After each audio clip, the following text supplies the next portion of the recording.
noche en Desde las Cámaras tocaremos un tema urgente, la ley de aguas. Hablaremos sobre el aprovechamiento y su explotación con el diputado Rubén Muñoz. También hablaremos del recorte de recursos y la eliminación del fideicomiso al Poder Judicial con el diputado Hamlet García, secretario de la Comisión de Justicia, y además vamos a ver cómo una modificación a la ley de ingresos afectaría a los ahorradores.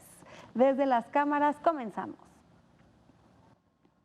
Durante la semana, el Instituto Nacional de Transparencia, Acceso a la Información y Protección de Datos Personales ha realizado una serie de mesas, foros y debates para destacar la importancia del acceso a la información pública. Con la participación del Poder Legislativo, estos eventos han coincidido con la resolución a favor del INAI que la Suprema Corte de Justicia de la Nación dictaminó para que el Senado designe a los comisionados faltantes en este periodo de sesiones que concluye en diciembre próximo. Aquí es importante destacar el papel de la Corte, que semanas antes había resuelto que el INAI podía llevar a cabo sesiones con al menos 4 de sus integrantes, lo que ha permitido comenzar a resolver más de 8,000 recursos que estaban pendientes. Nosotros hemos reiterado el valor de la transparencia como un elemento indispensable para el buen desempeño de nuestro sistema democrático, de ahí la importancia de estas determinaciones para avanzar en ese sentido.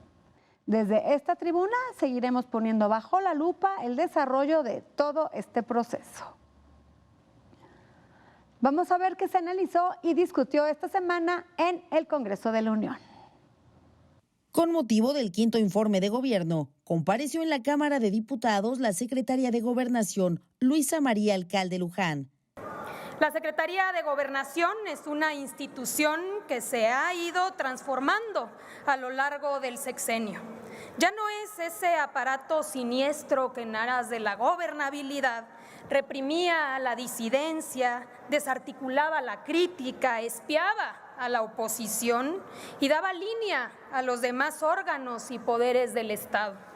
Hoy Gobernación es la instancia responsable de garantizar los derechos humanos y las libertades, de proteger a los perseguidos, de tutelar por las víctimas y promover una cultura de paz y de diálogo para encontrar soluciones. La secretaria de Gobernación destacó que se sigue atendiendo de forma prioritaria a los sectores más rezagados.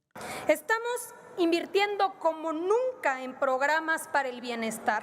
México se ubica en máximos históricos de empleo formal y también de salario promedio. Tenemos la enorme satisfacción de decir que, de acuerdo con datos del INEGI, se ha reducido la pobreza y también la desigualdad, que han aumentado los ingresos de las familias más pobres en 18%. En el Pleno de San Lázaro se escucharon posicionamientos a favor y en contra. Yo solo quiero señalar brevemente que crecimos el 3% a pesar de la pandemia y de la guerra Rusia-Ucrania. Que nosotros vamos a tener una inversión extranjera de 58,000 millones de dólares, mientras con Calderón fueron 25 y Peña Nieto 24. Hay cifras alarmantes de masacres, homicidios, desaparecidos, periodistas asesinados, feminicidios y la peor crisis migratoria de la que se conozca. Pero a 5 años de gobierno se sigue culpando al pasado. Mientras tanto, en el Senado de la República, los legisladores aprobaron una reforma a la Ley de Migración para promover la movilidad ordenada y segura. También se autorizó una reforma para que los estudiantes de educación media y media superior puedan tener acceso a un descuento permanente del 50% en los pasajes de autotransporte federal durante todo el año. Desde las cámaras, Claudia Ivette García. Nuestro compañero Víctor Sánchez Baños habló con el diputado Hamlet Almaguer, quien es secretario de la Comisión de Justicia, sobre los argumentos para intentar eliminar los fideicomisos al Poder Judicial. Es muy claro que se necesita una reforma judicial, pero esta tan ansiada reforma que pide el Poder Ejecutivo, ¿hasta dónde abarcará? Por el momento están enfocados en acabar con aquellos fideicomisos que son totalmente innecesarios y que son los ahorros que ha hecho durante mucho tiempo el Poder Judicial de la Federación. Pero, ¿hasta dónde llegará? De esto platicaremos con el diputado Hamlet Almaguer, quien es miembro de la Comisión de Presupuesto de la Cámara de Diputados y también del Partido Morena. Bueno, pues la austeridad, Víctor, ya es un principio constitucional y están obligados a ellos todos los poderes del Estado mexicano, los órganos autónomos, las entidades federativas, los municipios, todos los órganos de gobierno, poderes y órganos del Estado tienen que aplicar el principio de austeridad. De hecho, el Poder Judicial prepara anualmente un reporte sobre la aplicación del principio de austeridad, pero nosotros pues hemos detectado que es insuficiente. Este es un documento de trabajo del Consejo de la Judicatura Federal, de la Secretaría Ejecutiva de Administración, Dirección General de Programación, Presupuesto y Tesorería. Es su anteproyecto de presupuesto para el año 2024. Y están solicitándonos 90 millones de pesos para compra de anteojos para los jueces y magistrados, 26 millones para celebrar el Día del Padre, 24 millones para celebrar el Día de la Madre, 56 millones de pesos para que los mexicanos le paguen la renta de departamentos y casas a los magistrados. No es la renta de los inmuebles donde se imparte justicia, sino de los lugares donde viven los jueces.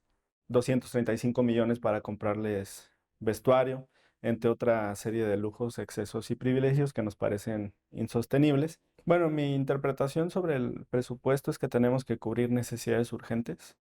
La principal es salud, que digo, ahí existe prácticamente un consenso, incluyendo a Morena, en que se necesitan mayores recursos para garantizar ese derecho. En el proyecto de PEF, por ejemplo, vienen 2,000 millones de pesos para el hospital de Ciudad Juárez, cerca de 3,000 millones de pesos para un hospital regional en Acapulco. Y con un par de miles de millones se resuelve en parte el problema de salud en una entidad federativa o en la principal ciudad de una entidad federativa. Entonces yo creo que hay que ser cuidadosos en el lugar al que se destinan estos recursos que se tomen del recorte al Poder Judicial. La Comisión, por ejemplo, de Atención a Víctimas, la Comisión Nacional de Búsqueda también, me parece que son instituciones que deberían reforzarse en medio de una crisis de desaparecidos que está focalizada en 6 estados de la República, incluyendo Chihuahua, Guanajuato y por supuesto Jalisco. Bueno, el proyecto de dictamen que ya está listo en este momento y que está por someterse a discusión de la Comisión de Presupuesto es el relativo a la eliminación de los fideicomisos del Poder Judicial Federal. Los fideicomisos del Poder Judicial Federal tienen un saldo al segundo trimestre del 2023 de más de 21,000 millones de pesos. Dentro de esa serie de fideicomisos hay uno por 6,000 millones que podría mantenerse o preservarse porque está establecido en ley, pero los restantes tendrían que extinguirse dentro de un plazo, dicen la propuesta de los transitorios, de 120 días hábiles y reintegrar esos recursos a la tesorería de la Federación, cerca de 15,000 millones de pesos. Es necesario que la justicia en México sea pronta y expedita. Esto significa que todos logremos nuestros objetivos de justicia y también que no haya impunidad. El presupuesto debe estar enfocado fundamentalmente a mejorar todos los juzgados, por una parte, el Ministerio Público y todo lo que tenga que ver con aquello que nos haga sentir seguros y en paz. Para ello es fundamental que si hay recursos que sobran, sean destinados al sector justicia. Eso es también acabar con la impunidad. Nuestra especialista en finanzas, Alicia Salgado, analiza las serias implicaciones que traería una modificación a la ley de ingresos del próximo año que busca elevar la tasa anual de retención a los ahorradores. Hola Adriana, ¿cómo estás? Qué gusto de saludarte. Se ha iniciado un proceso de revisión intensiva. Tiene que concluir la revisión de la Ley de Ingresos en las comisiones de Hacienda y Crédito Público de la Cámara de Diputados, en principio, la próxima semana, y también de la Cámara de Senadores antes de el 20 de noviembre. Es un proceso regular. Sin embargo, en las comisiones aún no se dictamina la propuesta del Ejecutivo, y uno de los elementos que está en contra, aparte de el déficit y también de la posibilidad de incremento de la deuda pública, tiene que ver con el rechazo al régimen general de retención del ISR aplicable a los ingresos por intereses, incluido en el artículo 21 de la ley del ISR, pues propone una tasa de retención para el 2024 de 1.48%. lo que contrasta con el 0.15% que se retiene durante el 2023. Hemos de decir, mira, la verdad es que antes de que existiera esta fórmula que hace que el impuesto crezca cuando la inflación es más baja y se reduzca cuando la inflación es más alta, fue convenida después de muchísimos años de negociación en la que se cobraba una tasa fija de retención a las ganancias obtenidas por el cobro de intereses, las ganancias de capital. En realidad el ahorro no se afecta, tú ya pagaste por el dinero que ganaste y lo guardaste.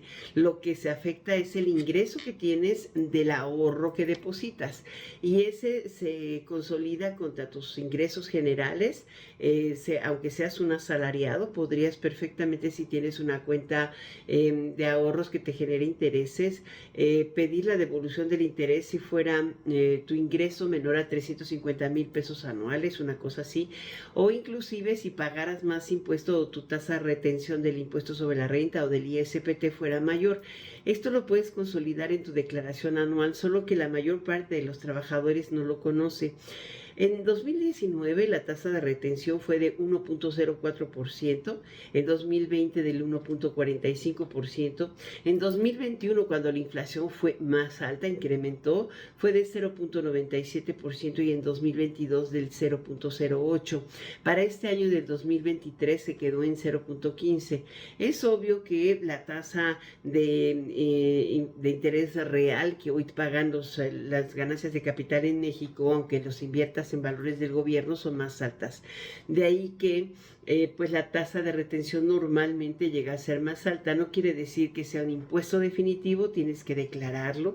Los bancos te entregan una hojita de retención, o las entidades donde inviertes, como las casas de bolsa o los fondos, normalmente en el mes de febrero, y se consolida contra tus ingresos declarados si eres persona física en abril o si eres persona moral si tienes empresa y en ella estás depositando en el mes de marzo. Así de que, Adriana, finalmente yo no creo que haya modificación de la fórmula, pero bueno, en estos momentos de oposición todo es posible cuestionar. Hasta la próxima. Yo pongo este tema bajo la lupa desde las cámaras. Es la Semana Nacional de Transparencia y nuestra compañera Claudia Ivette García nos trae la lista de los congresos locales mejor evaluados. El Instituto Nacional de Transparencia, Acceso a la Información y Protección de Datos Personales, INAI, llevó a cabo la Semana Nacional de Transparencia 2023, cuyo tema principal fue Autonomía y Libertades. Celebro que esta Semana Nacional de Transparencia discuta sobre la naturaleza, funciones y desempeño de los órganos constitucionales autónomos, lo que nos obliga a informar de manera certera a la sociedad sobre sus funciones y su papel trascendental en la salud de esta República Democrática. A la inauguración de este evento acudieron la presidenta de la mesa directiva de la Cámara de Diputados, Marcela Guerra, así como el presidente de la Junta de Coordinación Política de San Lázaro, Jorge Romero. En el marco de la Semana Nacional de Transparencia 2023, es importante que, como cada trimestre, le demos seguimiento a las prácticas de transparencia de los congresos locales. ¿Cuáles son los congresos mejor y peor calificados en materia de transparencia? Llegó el momento de revisar las posiciones que han alcanzado los congresos durante los meses de julio, agosto y septiembre.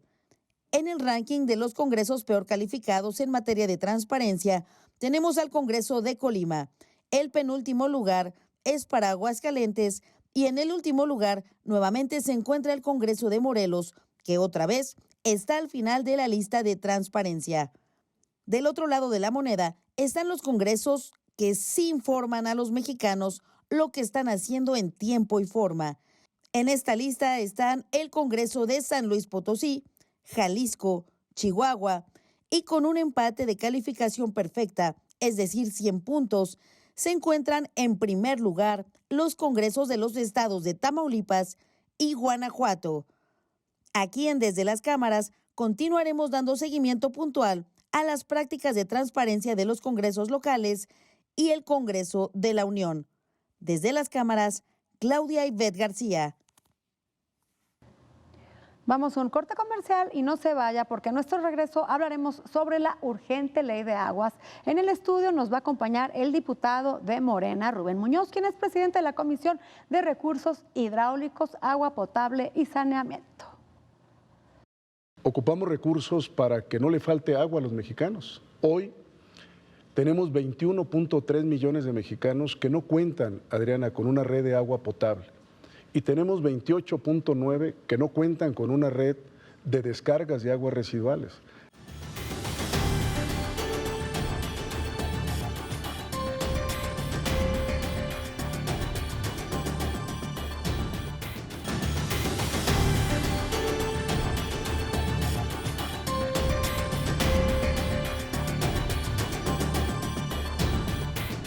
Gracias por continuar con nosotros y vamos a ver qué nos preparó Virulo.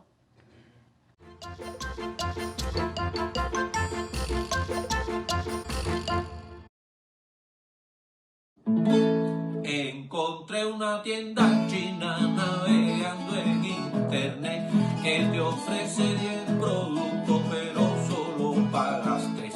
Me he comprado un celular que ha durado 4 días, no se puede pedir más por el precio que tenía. Hay un nuevo torso tonel que te ofrecen regalado al comprar un automóvil que te mandan desarmado. Encontré una tienda china navegando en internet que te ofrece 10 productos pero solo pagas 3. Me compré una tostadora pero vino en miniatura. No se puede tostar pan pues no cabe en la ranura. Ya quedé bien endrogado por comprar ociosidades, son peor que el fentanilo estas tiendas de los chales. Encontré una tienda china navegando en internet que te ofrece 10 productos pero solo pagas 3. Encontré una tienda china navegando en internet que te ofrece 10 productos pero solo pagas 3.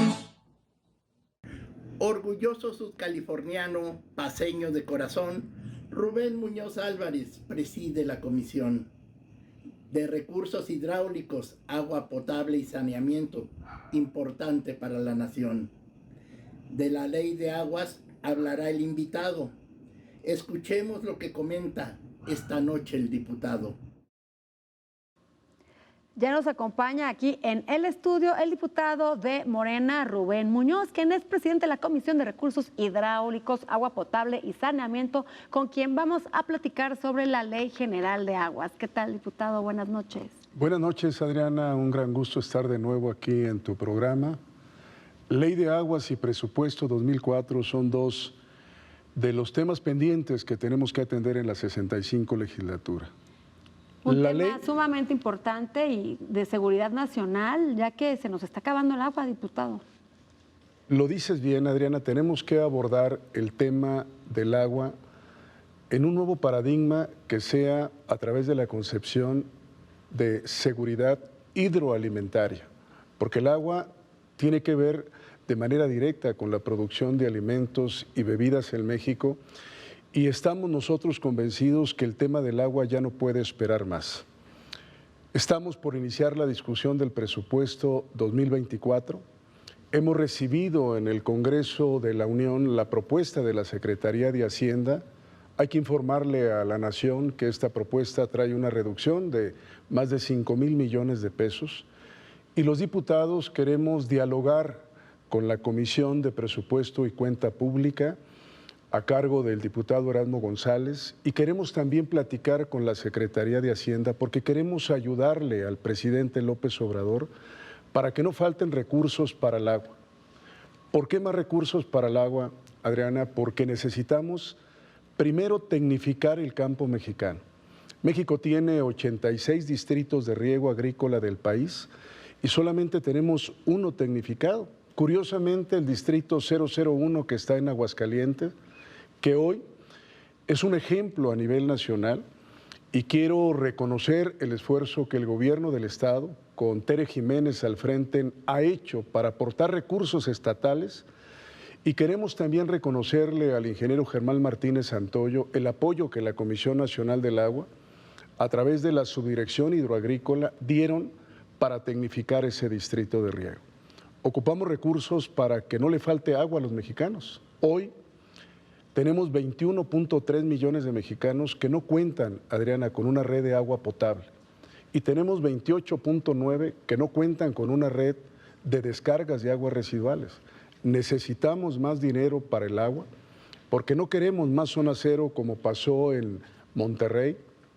Y existen... Que ese tema es un tema que se puede replicar en todos los estados de la República, principalmente en la Ciudad de México, por la falta de modernización del sistema Cutzamala.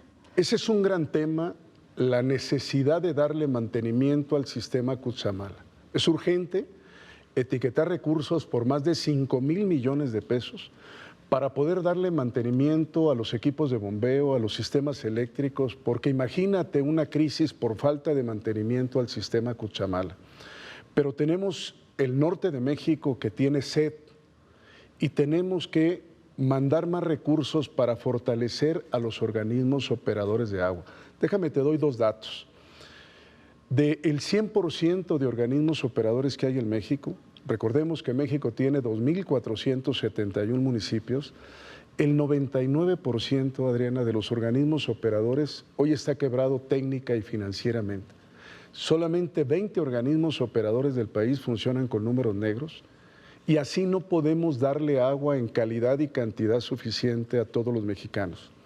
Y por otro lado, tenemos un problema en las plantas de tratamiento de aguas residuales. Nuestro país cuenta con 3.960 plantas de tratamiento y hoy que estamos dialogando, tenemos más de 2.550 plantas que no están tratando el agua correctamente. Aún más, hay 1.320 plantas que están fuera de operación porque los municipios no cuentan en sus organismos operadores con recursos ni para pagar la luz. Ha llegado el momento que hoy discutamos en el Congreso el que se establezcan tarifas preferenciales para los organismos operadores de agua, que sería una de las soluciones que hoy queremos discutir. Diputado, ¿por qué se ha pateado tanto este bote, que es este tema del agua, que cada sexenio se discute, no se hace nada y bueno, nos está rebasando el tema? Lo que estás platicándonos del mantenimiento de las cantidades que se necesitan para poder pues estar en niveles óptimos los sistemas de agua. ¿Por qué no se ha dado esta asignación de recursos a un tema tan prioritario? Hay que reconocer, Adriana, que este gobierno, este año 2023, se logró, con la voluntad del presidente de México, Andrés Manuel López Obrador, darle el mayor presupuesto en la historia del agua en México. Déjame, te doy números. En el 2018, el presupuesto era de apenas 20,000 millones de pesos. Cuando iniciamos nuestra legislatura en el 2021, logramos darle un incremento de más de 10,500 millones de pesos, con lo que llegamos a 33,000. Pero este año tenemos 68,450 millones de pesos. Es el 50% de lo que está proponiendo Naciones Unidas que México deba de invertir en agua. La ONU nos dijo que tenemos que llegar al 1% del Producto Interno Bruto, por lo que tendríamos que contar con recursos para el agua, Adriana, del orden de los 125,000 millones de pesos al año. ¿Por qué? Porque México crece en más de 1 millón de habitantes cada año, porque por el fenómeno de la migración recibimos más de 8,000 migrantes centroamericanos y latinoamericanos cada día. La presión social, la necesidad de más alimento y la falta de lluvias también. Bueno, hoy estamos enfrentando una grave sequía en el país. Nada más para que tengas un dato, España acaba de destinar más de 1.3 billones de euros para atender el problema de la sequía. A México le hace falta un Fondo Nacional de Contingencia para la sequía, porque la sequía afecta a los pequeños productores, a los que tienen 2 o 3 hectáreas en sus milpas, a los pequeños ganaderos que están en las comunidades rurales, donde la sequía afecta porque no alcanzan a sacar la producción ni de sus forrajes ni del maíz para su consumo, necesitamos atender el tema de la sequía, porque la sequía puede generar dos problemas: escasez de alimentos si no la atendemos con prontitud, y luego el encarecimiento de los granos básicos, porque al no haber la producción que aportan esas más de 2.4 millones de hectáreas que son hectáreas que se siembran de temporal y son de pequeños ejidatarios, agricultores, a los que tenemos que ayudar en esta etapa de sequía. Tenemos que plantear un plan nacional para desalinizar el agua y poder dejar descansar los acuíferos de México, que hoy tienen un grave problema de sobreexplotación. Hay una gran agenda de agua, es uno de los grandes desafíos que vamos a enfrentar en los próximos años. Diputado, pues un tema alarmante, y qué bueno que una persona con tanto conocimiento esté presidiendo desde la Cámara de Diputados esta tan importante comisión. Hacemos un llamado a que se aumenten los recursos, que se etiqueten más fondos para este tema. Y que aprovechemos a las instituciones mexicanas que tenemos, Adriana. Tenemos el Instituto Mexicano de Tecnologías del Agua, en mi opinión, una gran institución que tenemos subutilizada. Esta institución fue creada precisamente para encontrar soluciones y respuestas. Allí están más de 200 investigadores listos para apoyar la nueva cruzada del agua en México. Tenemos muchos mexicanos y mexicanas que han diagnosticado de muchas formas el problema del agua, pero hoy tenemos que pasar a la acción. A la acción, a la solución. El tema del agua ya no puede esperar más. Así es, diputado, pues se nos acabó el tiempo, un tema que da para muchas horas más, pero muchas gracias por estar aquí con nosotros. Un gran gusto estar de nuevo contigo. Gracias. Se nos acabó el tiempo, gracias por estar con nosotros y no se pierdan próximo jueves el único programa de la televisión que pone bajo la lupa el quehacer legislativo. Buenas noches.